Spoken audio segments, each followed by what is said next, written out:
Hello. Tonight's third story will be Morella. With a feeling of deep yet most singular affection, I regarded my friend Morella. Thrown by accident into her society many years ago, my soul, from our first meeting, burned with fires it had never been known before. But the fires were not of Eros, and bitter and tormenting to my spirit was the gradual conviction that I could in no manner define their unusual meaning, or regulate their vague intensity. Yet we met, and fate bound us together at the altar, and I never spoke of passion, nor thought of love. She, however, shunned society, and attaching herself to me alone, rendered me happy. It is a happiness to wonder. It is a happiness to dream. Morella's erudition was profound. As I hoped to live, her talents were of no common order. Her powers of mind were gigantic. I felt this, and in many manners became her pupil. I soon, however, found that, perhaps on the account of her Pressburg education, she placed before me a number of those mystical writings which are usually considered the mere dross of the early German literature. These, for what reason I could not imagine, were her favorite and constant study, and that, in the process of time, they became my own, should be attributed to the simple but effectual influence of habit and example. And all this, if I err not, my reason had little to do. My convictions, or I forget myself, were in no manner acted upon by the ideal, nor was any of the tincture of the mysticism which I read to be discovered, unless I am greatly mistaken, either in my deeds or in my thoughts. Persuaded of this, I abandoned myself implicitly to the guidance of my wife, and entered with an unflinching heart into the intricacies of her studies. And then when poring over forbidden pages, I felt a forbidden spirit enkindling within me. Would Morella place her cold hand upon my own, and rake up from the ashes of a dead philosophy some low, singular words, whose strange meaning burned themselves in upon my memory? And then, hour after hour, would I linger by her side, and dwell upon the music of her voice, until at length its melody was tainted with terror, and here fell a shadow upon my soul, and I grew pale, and shuddered inwardly at those two unearthly tones. And thus joy suddenly faded into horror, and the most beautiful became the most hideous, as Hinnom became Gehenna. It is unnecessary to state the exact character of those disquisitions, which, growing out of the volumes I have mentioned, formed for so long a time almost the sole conversation of Morella and myself. By the learned, in which it might have been termed theological morality, they will be readily conceived, and by the unlearned they would, at all events, be little understood. The wild pantheism of Fichte, the modified Greek of Pythagoreans, and above all the doctrines of identity as urged by Schelling, were generally the points of discussion presenting the most of beauty to the imaginative Morella. That identity which is termed personal, Mr. Locke, I think, truly defines to consist in the saneness of a rational being. And since by person we understand an intelligent essence having reason, and since there is a consciousness which is always accompanies thinking, it is this which makes us all to be that which we all call ourselves, thereby distinguishing us from other beings that think, and giving us our personal identity. But the principum individuationis, the notion of that identity which at death is or is not lost forever, was to me, at all times, a consideration of intense interest, not more from the perplexing and exciting nature of its consequences, than from the marked and agitated manner in which Morella mentioned them. But indeed, the time had now arrived when the mystery of my wife's manner oppressed me as a spell. I could no longer bear the touch of her wan figures, nor the low tone of her musical language, nor the luster of her melancholy eyes. And she knew all this, but did not upbraid. She seemed conscious of my weakness or of my folly, and smiling, call it fate. She seemed also conscious of a cause, to me unknown, for the gradual attention of my regard.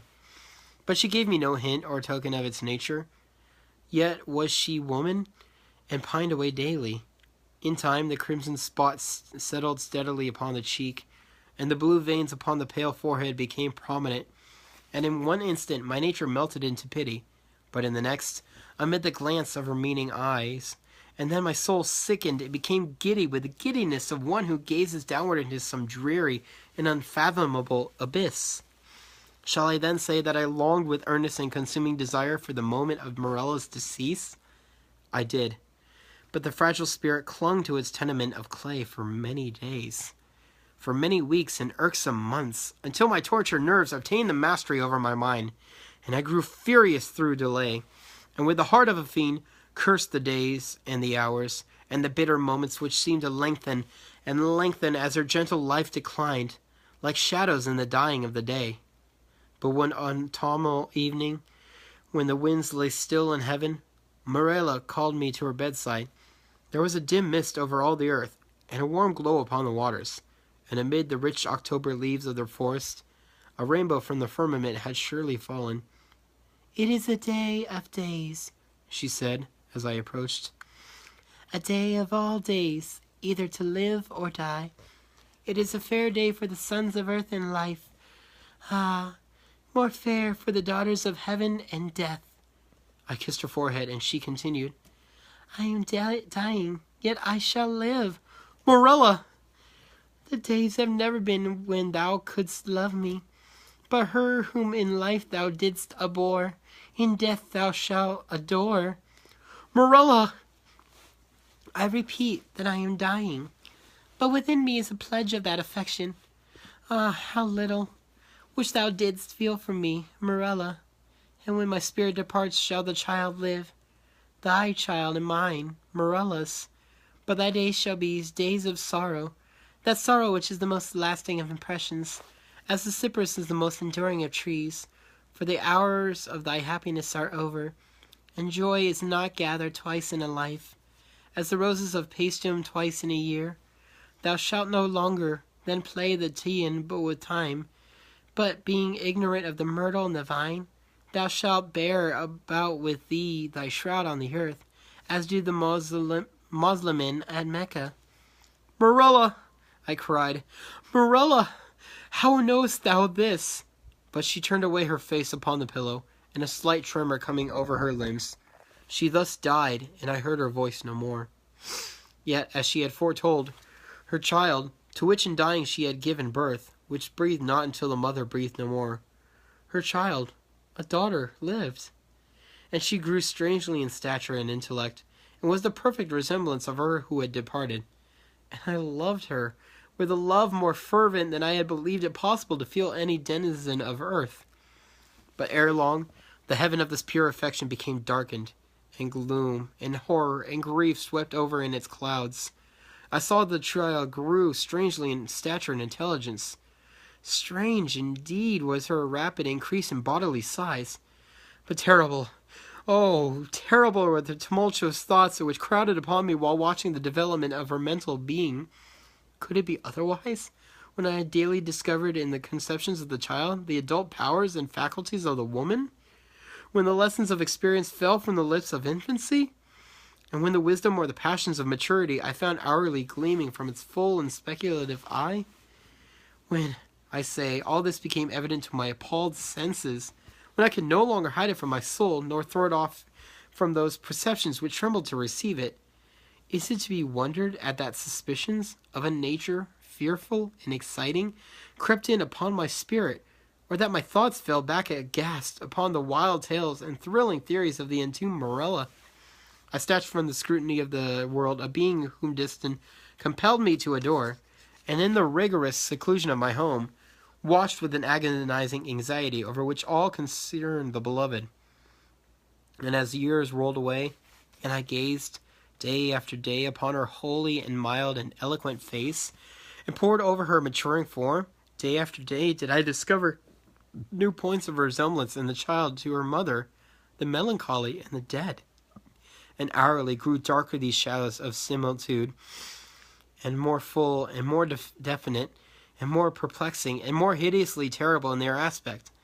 For that her smile was like her mother's I could bear, but then I shuddered at its too perfect identity. That her eyes were like Morella's I could endure, but then they too often looked down in the depths of my soul with Morella's own intense and bewildering meaning, and in the contour of the high forehead, and in the ringlets of the silken hair, and in the wan fingers which buried themselves therein, and in the sad musical tones of her speech, and above all, oh, above all, in the phrases and expressions of the dead on the lips of the loved and the living, I found food for consuming thought and horror, for a worm that would not die. Thus passed away 2 lustra of her life, and as yet my daughter remained nameless upon the earth. My child and my love were the designations usually prompted by fathers in affection, and the rigid seclusions of her days precluded all other intercourse. Morella's name died with her at her death. Of the mother I had never spoken to the daughter. It was impossible to speak. Indeed, during the brief period of her existence, the latter had received no impressions from the outer world, save such as might have been afforded by the narrow limits of her privacy. But at length the ceremony of baptism presented to my mind, in its unnerved and agitated condition, a present deliverance from the terrors of my destiny, and at the baptismal font I hesitated for a name, and many titles of the wise and beautiful, of old and modern times, of my own and foreign lands, came thronging to my lips, with many, many fair titles of the gentle, and the happy, and the good. What prompted me, then, to disturb the memory of the buried dead? What demon urged me to breathe that sound which, in its very recollection, was wont to make ebb the pure purple blood in torrents from the temples to the heart? What fiend spoke from the recesses of my soul, when amid those dim aisles and in the silence of the night, I whispered within the ears of the holy man the syllables, Morella? What more than fiend convulsed the features of my child, and overspread them with hues of death, as starting at that scarcely audible sound, she turned her glassy eyes from the earth to heaven, and falling prostrate on the black slabs of our ancestral vault, responded, I am here. Distinct, coldly, calmly distinct, fell those few simple sounds within my ear, and thence like molten lead rolled hissingly into my brain. Years may pass away, but the memory of that epoch, never! Nor was I indeed ignorant of the flowers and the vine, but the hemlock and the cypress overshadowed me night and day, and I kept no reckoning of the time or place, and the stars of my fate faded from heaven, and therefore the earth grew dark, and figures passed by me, like flitting shadows, and among them all I had beheld only Morella. The winds of the firmament breathed but one sound within my ears, and the ripples upon the sea murmured evermore, Morella. But she died, and with my own hands I bore her to the tomb, and I laughed with a long and bitter laugh as I found no traces of the first in the charnel where I had laid the second, Morella.